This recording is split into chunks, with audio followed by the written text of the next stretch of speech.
On n'est pas dans une dérive totalitaire, on est dans une logique du système qui fait que de plus en plus, malheureusement, on a la stigmatisation, le racisme, le crime policier.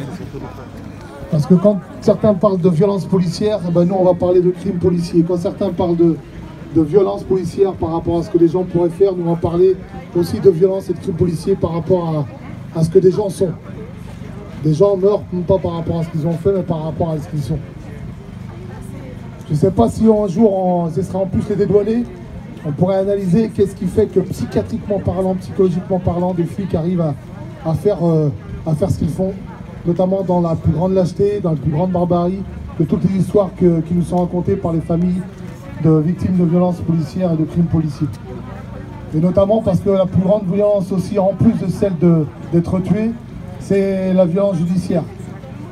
Couvert en plus de ça par l'ensemble des ministères et des politiques en cours qui, à chaque fois, salueront presque la bravoure, le courage des policiers qui ont fait le son que lâche.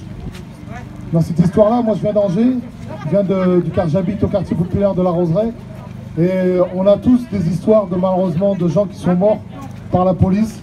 Je dirais le nom parce que malheureusement il y a beaucoup de familles chez nous dans le quartier qui n'ont pas voulu se situer en position victimaire, qui ne veulent même pas entendre parler de ça, comme elles ne veulent même plus entendre parler d'une institution, de quoi que ce soit.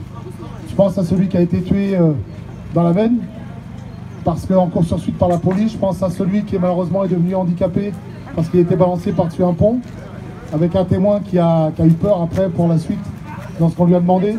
Je pense à ceux aussi qui sont cartonnés, qui sont fracassés aussi en prison. Voilà, dans l'univers carcéral, parce qu'on pense à ceux qui sont dans la rue, dans les quartiers, mais à ceux aussi qui sont dans les prisons, et qui meurent sur les coups, qui meurent sur des situations qui sont éminemment graves. Et la violence carcérale, c'est aussi malheureusement le détour qu'on oublie de faire pour parler de ce qui se passe entre les murs, entre les quatre murs. Avec un salut pour le collectif Justice pour Zamani, qui depuis plus de 15 ans se bat pour obtenir justice et vérité, sur Angers notamment. Voilà, moi ce que je voulais dire, c'est que par rapport à tout ce que vivent mes petits frères, et c'est souvent des hommes, en tout cas des jeunes hommes racisés, dans les quartiers populaires, c'est un état de tous les instants et ça dure depuis 30-40 ans. Alors aujourd'hui, tant mieux qu'il y en ait aujourd'hui qui se réveillent parce qu'ils sont touchés dans leurs intérêts. N'empêche qu'on sera là aussi pour l'ensemble de la société. N'empêche qu'aujourd'hui, s'il y en a qui se réveillent, c'est pas pour rien.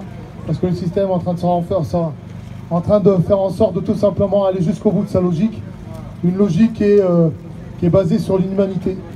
Voilà, en tout cas, moi, total soutien à tous les collectifs Justice et Vérité, total soutien à Awa. Et puis on espère tous que nos luttes aboutissent.